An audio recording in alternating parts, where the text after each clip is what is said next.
만약에 진짜 그냥 무한 경쟁으로 붙었어요. 그렇죠. 그럼 무조건 1,000억 넘는 선수. 대단하네 김민재. 대단합니다. 오늘부터 형으로 갑니다 민재 형. 그럼 김민재는 오른발 오른쪽에 놔도 되죠? 왼쪽에 놔도 되죠? 네. 근데 빠르기까지 하고 넓으니까 측면이 올라가면 이거 다 커버할 수 있어요. 누가 안 사가요? 완전 희귀종이네. 어마어마한 선수. 생태계 결혼종이네. 약간 레어템 맞죠? 사기캐가 사기캐네요 진짜. 맞아요. 만약에 제가 요즘 축구 중계를 하는데 이렇게 해설하잖아요. 좀 잘려요. 그 새끼 축구할 곳이네 이렇게 잘리죠. 그래서 조희정 선수는 분명히 좀 리그는 작아. 미드필란드 뭐 큰 팀은 아닌데 그래도 내가 여기서부터 성공을 해서 하나하나 올라가 보자.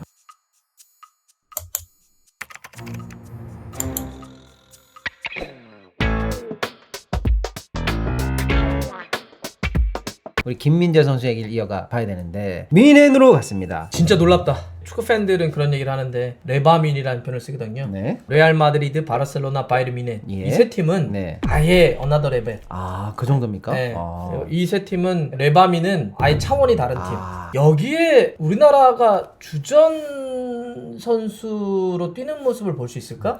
그냥 축구 팬들에겐 상상의 영역이었어요. 물론 바이에른 뮌헨에 정우영 선수가 잠깐 있었던 적이 있고 네. 이현주 선수가 지금 있다가 임대가 하기도 하고 그래서 네. 잠깐 적을 둔 적은 있지만 주전으로 뛰었거나 혹은 앞으로도 주전으로 누가 뛸까라는 상상조차 어려웠었죠. 예. 근데 이걸 해낸 거예요. 그래서 이게 뭐지?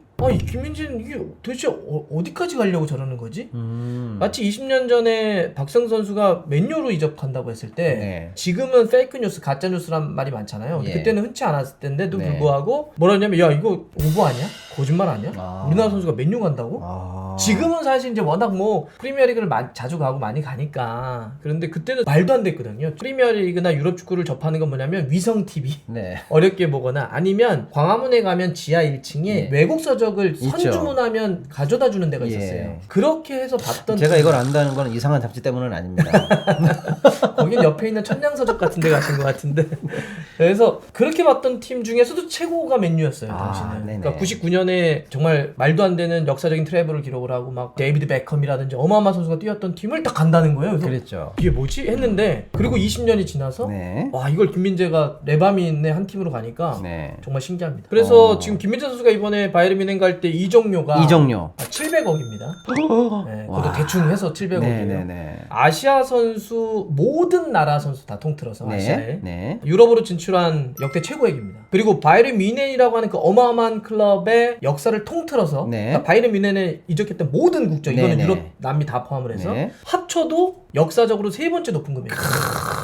대단하네. 이게 상상이 안 되는 일이에요. 이게 저희도 이런 거 표현할 때 야 진짜 이 느낌을 어떻게 전달해야 될까? 우리가 독일 분데스리가 이러면은 가장 떠오르는 이름 우리 입장에서 차범이죠. 네. 저는 이제 차범 감독님이랑 모임을 정기적으로 하는데 감독님이 무슨 표현을 쓰시냐면 네. 사실 그분이 대단했잖아요. 그렇죠. 누구도 유럽 진출의 꿈을 꿀 수조차 없었던 시기. 그렇죠. 꿈꾸는 거조차 허용되지 않았던 그럼요. 상상조차 할 수 없었던 시기에 넘어갔어요. 우리에게 꿈을 꾸게 해줬던 아주 위대한 레전드죠. 네. 이랬던 분이 저한테 뭐라 그러냐면 우리처럼 분데스리가에서 탑 레벨을 하고 이랬던 사람들도 바이에른 뮌헨은 완전 다른 클럽이라는 거예요.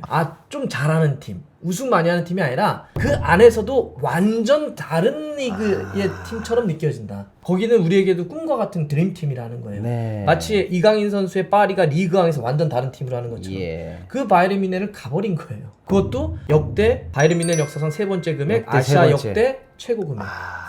700억이라는 말씀을 드렸는데 그게 이것도 원래 시장 가치는 넘습니다. 1000억이 넘어요. 네. 근데 왜 그러면 700억이냐? 예. 바이아웃이라는 게 있어요. 네. 축구에서는. 네. 바이아웃이라는 게 뭐냐면 선수가 팀하고 계약을 해요. 예. 근데 계약을 할 때 조건들을 막 붙이잖아요. 연봉도 하고 수당도 막 하는데 선수가 구단에 이렇게 요구합니다. 저 바이아웃 금액을 책정해 주세요. 바이아웃이 뭐냐면 이런 거예요. 2년 뒤에 네. 저 바이아웃을 만약에 600억 걸어주세요. 네. 그러면 2년 뒤에 600억을 제시한 팀이 있으면 전 무조건 이적할 수 있습니다. 저 못 잡아요. 저 떠나는 거 이적. 저 팀을 바꾸고 직장을 바꾸는 거에 대해서 터치하지 말아주세요. 네네네. 그걸 거는 금액을 바이아웃이라고 그래요. 네. 처음에 그걸 700억을 걸어서 700억만 준 거예요. 나폴리 700억이 걸려 있었군요. 네. 근데 만약에 그냥 그런 거 없다. 네. 그냥 자유 시장 만약에 진짜 그냥 무한 경쟁으로 붙었어요. 그렇죠. 그럼 무조건 1,000억 넘는 선수. 대단하네 김민재. 대단합니다. 오늘부터 형으로 갑니다 민재 형. 형 돈 많으면 형, 잘 나가면 형. 민재 형입니다. 그러니까 이 정도 돈 들였으니까 이강인 선수하고는 좀 다르게 주전은 뭐 무조건 확실하네요. 걱정 안 하셔도 됩니다. 네. 만약에 뭐 회사 네. 대표신데 네. 700억을 주고 어떤 인재를 영입을 했어요. 네. 근데 그 인재를 놀리고 있으면 안 돼. 놀리면 정신 나간 거지 뭐. 그거는 무슨 죄 걸리지 않나요? 그런 거는 걱정 안 하는데 김민재 선수 플레이 스타일과 분데스리가의 스타일은 어떻습니까? 분데스리가 스타일은 별로 얘기할 건 아닌 것 같아요. 네, 예를 들면 그거는 팀마다 네. 감독에 따라서 스타일이 달라지기 때문에 감독하고 맞냐를 봐야죠. 아, 지금 투엘 감독은 전술적으로는 천재, 괴짜 뭐 이런 식으로 이제 불리는 감독이고요. 네. 성격은 굉장히 괴팍하긴 하지만 어마어마한 지략가이기도 합니다. 아, 그렇습니까? 스타일적으로 지금 더 리으트하고 우파메카노라고 하는 센터백이 있고요. 네. 김민재 선수를 좀 영입을 한 건데 네. 이 세 동시에 다 쓸 수도 있어요. 예. 변칙적인 3백을 쓸 수도 있고 아니면 포백으로 가면 김민재, 더 리으트 두 명이 활용될 것이고요. 네. 또 하나는 여기 왼쪽에 수비를 받던 풀백을 받던 선수가 캐나다 출신의 알폰소 데이비스라고 하는 선수가 있는데 아. 이 선수는 국가대표팀에서는 공격을 볼 정도로 굉장히 공격적인 성향이 강해요. 네. 이번 시즌 앞두고 감독한테 그랬다는 거예요. 너 수비 말고 좀 공격 좀 시켜주세요. 전 사실 수비보다는 제가 공격에 재능이 있어요. 아. 그래서 투엘이 그래? 너 해 그러면 내가 하고 싶은 거. 어. 그러면 왼쪽 수비수가 이렇게 막 올라와서 오바르딘 공격해요. 가겠네요. 굉장히 공격적으로 많이 네네네네. 싸울 거라는 거 아니에요. 그러면 중앙 수비수가 어. 그 왼쪽 수비와 중앙을 넓게 커버해야 돼요. 힘들어지죠. 예. 넓게 커버해야 된단 예. 말이에요. 그럼 넓게 커버하려고 그러면은 어때야 될까요? 빨라야 돼요. 빨라야 되고 체력도 체력 좋아야 네. 되죠. 그러면 이런 중앙 수비수가 누구예요? 예. 김민재잖아요. 아, 그 정도입니까, 김민재? 저는 그냥 솔직히 그 피지컬 왜 약간 이런 느낌이었는데 데인마크에 강하고 근데 이런 공간과 전술 능력까지도 갖추고 있습니까? 축구 잘 안 보시나요? 민재 형, 형 미안해. 형. 김민재 선수가 그 터키와 나폴리에서 네네네. 부르실 때도 그러는데 나폴리가 어땠냐면 중앙선 하프라인까지 중앙 수비수를 끌어올려요. 네. 공격적으로 싸우려고. 그러면 어떻게 되죠? 필연적으로 수비 라인이 끝까지 올라가죠. 올라갔기 때문에 골키퍼와 중앙 수비 사이가 이만큼 벌어지잖아요. 네. 경기장 반쪽이 네. 비어버리잖아요. 예. 그럼 필연적으로 이걸 커버하려면 센터백이 빠르지 않으면 이걸 도저히 커버할 수 없는데 김민재 믿고 그런 전술까지 썼다. 김민재가 이걸 다 커버했단 말이야. 이걸 보고 바이에른 뮌헨이 오케이 저런 선수가 우리에게 필요하지. 그래서 내려간 거예요. 대단하네 김민재. 그런데다가 김민재는 유전적으로 부모님이 주신 발은 주발은 오른발잡이입니다. 네. 근데 우리나라 선수들이 대개 양발을 잘 쓰는 것처럼 그렇죠. 김민재도 양발이 돼요. 아. 요즘은 센터백이 왼발잡이 센터백이 상당히 이적 시장 가치가 높아지고 왜냐하면 요즘 축구가 이제 그냥 옛날에는 우리가 축구 보면 저희 이제 90년대 해설 스타일이 이런 거예요. 네. 위험 중에서 걷어내! 걷어내야 됩니다. 그죠? 진짜 자꾸 봐. 그다음에 사람 잡아야 됩니다. 이런 얘기를 참 많이 했었어요. 근데 만약에 제가 요즘 축구 중계를 하는데 이렇게 해설하잖아요. 좀 잘려요. 이 새끼 축알못이네 이렇게 잘리죠. 요즘은 그런 얘기는 안 하죠. 요즘은 사람 잡아야 됩니다. 위험적에서 걷어내야 돼요. 이런 표현을 쓰는 게 아니라 요즘 제일 말씀드려요. 자 지금 공간 좋아요. 네. 라인 지켜야죠. 압박해야 그렇죠, 돼요. 그렇죠. 더욱더 눌러야 됩니다. 그렇죠. 전방 압박하고 라인 지켜서 상대를 공격수를 넣어버리고 그다음에 뒤에서도 지금은 만들어야죠. 빌드업 해야 돼요. 빌드업 해야죠. 만들어 나가야 돼요. 수비수가 질러내면 안 돼요. 예. 그래서 벤투 감독이 빌드업 얘기를 했던 거죠. 자 그러면 그렇게 뒤에서 빌드업을 할 수 있는 오른발잡이 왼발잡이를 센터백을 놓으면 패스를 줄 수 있는 각도가 넓어지죠. 그렇죠. 둘 다 오른발을 써봐요. 그럼 이렇게만 패스를 그렇죠. 하잖아요. 근데 한 친구는 왼발을 쓰고 한 친구는 오른발을 써요. 그러면 예. 패스 각도가 얼마나 넓어져요. 그렇죠. 그러니까 요즘 센터백들이 양발을 쓰거나 왼발을 쓰면 그게 좋아져요. 아. 그럼 김민재는 오른쪽에 놔도 되죠, 왼쪽에 놔도 되죠. 네. 근데 빠르기까지 하고 넓으니까 측면이 올라가면 이거 다 커버할 수 있어요. 누가 안 사가요? 아 완전 희귀종이네. 어마어마한 선수죠. 생태계 교란종이네. 약간 레어템 맞죠. 와. 사기캐가 맞아요. 사기캐네요 진짜. 네, 맞아요 진짜. 와. 이 정도로 독보적으로 잘했습니까? 근데 제가 옛날 캐리어를 보니까 경주, 전북, 중국, 베이징까지 갔어요. 혹시 이때는 좀 제가 너무 추갈못인지 모르겠지만 이때는 좀 기량이 덜 올라왔었던가요? 이 정도 레오템이면은 뭐 초장기부터 빵빵 터질 텐데. 그러니까 이제 그거는 사실 김민재 선수의 선택이었죠. 베이징을 가지 말고 바로 유럽 갔으면 훨씬 더 조금 더 빨리 진출하면서 더 할 수는 있었을 거예요. 네. 근데 이제 김민재 선수가 그때 당시는 어떤 그 시대를 보면 네네. 중국행이 약간 바람이 불 때였어요. 지금 사우디가 어마어마하게 돈을 줘서 막 빅 네임들을 막 네네. 데려가는 것처럼 중국이 그때 막 해서 김민재 선수도 그때는 워낙 뭐 중국이 한번 돈을 베팅을 하게 되면 장난이 아니니까 네, 이해합니다. 그래서 그때는 이제 했다가 조금 예. 해보니까 여기 있어서 내가 그렇게 금전적으로는 당장은 좀 돈을 벌지 모르겠는데 내 커리어를 크게 길게 놓고 봤을 때는 여기서 앉아면 안 되겠다 네. 싶었던 거죠. 그래서 김민재 선수가 그래 지금이라도 유럽에 한번 도전해보자 라고 해서 터키, 이탈리아, 독일까지 가게 되는 거예요. 네. 그럼 아까 우리 파리의 팬심 축구 문화 살짝 봤지만 미네는 어떻습니까? 미네는 기본적으로 여기도 뭐 악명이 높습니까? 악명이 넘진 않은데 네네네. 여기도 뭐 기본적으로 어마어마하게 팬들이 일단 많죠. 네. 압도적인 팀이기도 하고. 근데 뭐 여기가 뭐 서포터들이 아까 파리처럼 뭐 악명이 높거나 막 극악하거나 이런 느낌까지는 아니에요. 그거보다는 더 중요한 것은 바이에른 뮌헨 같은 경우도 워낙 그 잘하는 선수들이 많으니까 또 처음으로 독일 무대 진출한 거잖아요. 네. 얼마큼 이 동료들과 잘 어울리느냐, 잘 녹아드느냐가 훨씬 더 중요할 수 있다. 네.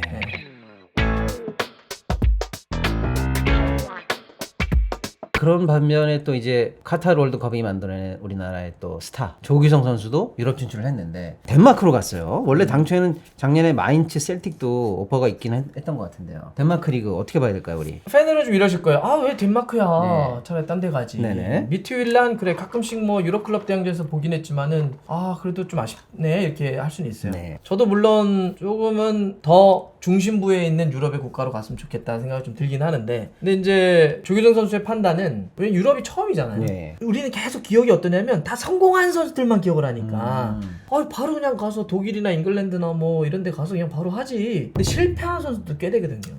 그렇죠. 네, 네. 특히 유럽이라고 하는데 이렇게 만만치 않잖아요. 그럼요. 유럽 친구들 자체가 축구를 잘해요. 그런데다가 유럽 무대는 전 세계에서 축구 잘하는 친구들이 다 가요. 조금만이라도 자기가 준비가 덜 돼 있거나 부족하면 바로 나고돼요.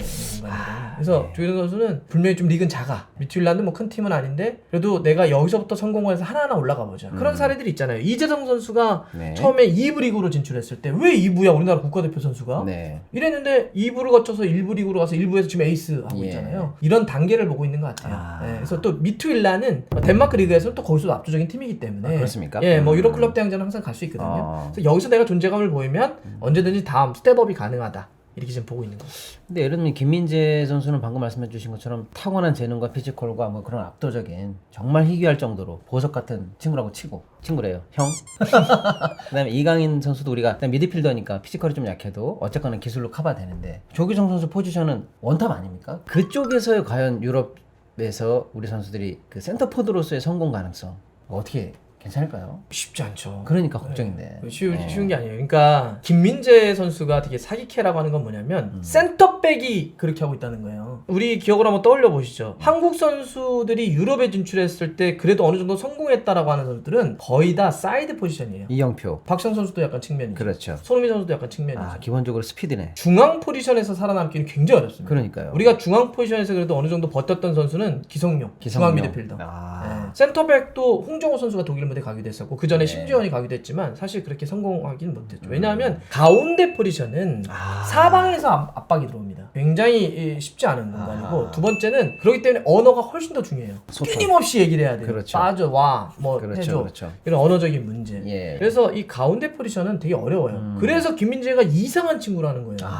가운데 포지션인 센터백으로 그렇게 지금 잘하고 있다는 건데 센터 포워드도 마찬가지죠. 근데 센터 포워드는 더군다나 어쨌든 축구의 꽃이잖아요. 골을 넣는다라고 하는 거기 때문에 어렸을 때 축구 잘하면 제일 잘하는 공격수 애들이 시켜요. 가야 되는 거죠. 저 같은 너 사람입니다. 축구 잘하네? 그러면 아마 다른 데 시켰을 것 같은데 공격수들은 경쟁이 더 심하죠. 예. 그래서 어찌 보면 조규성 선수가 이렇게 약간 돌아가는 길을 선택했을 수도 있어요.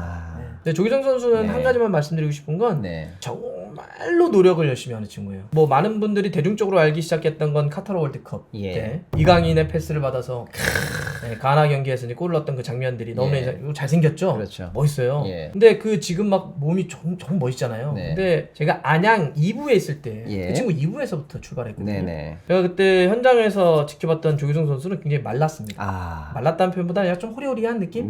그랬는데 이 친구가 막 벌크업을 하고 자기 스타일을 바꾸고 이러면서 갑자기 완전 다른 선수가 되더라고요. 이게 우리가 막 누가 이렇게 노력해서 달라졌어 그러면 오 노력했나 보다 정도로 하지만 실제로 저희도 이렇게 일반적인 사람들도 그렇지만 일정한 나이가 된 다음에 자기가 자기를 바꾸는 게 쉽나요? 그럼요. 여러분 다이어트 2kg도 힘들어. 사람은 잘 안 바뀌더라고요. 그러니까요. 근데 그거를 바꿔내더라고요 자기가. 그래서 지금까지 이렇게 완전히 올라간 선수이기 때문에 분명히 어려운 도전이겠지만 저는 그런 노력들이 좀 빛을 발해줬으면 좋겠습니다. 오히려 노력하는 재능이 있는 선수들이 잘 될 수도 있습니다. 우리가 어떻게 사는 게 행복하지? 라고 사람마다 물어본다면 답은 다 다르겠죠. 축구의 본질이 뭐지? 라고 생각했던 거예요. 축구의 본질.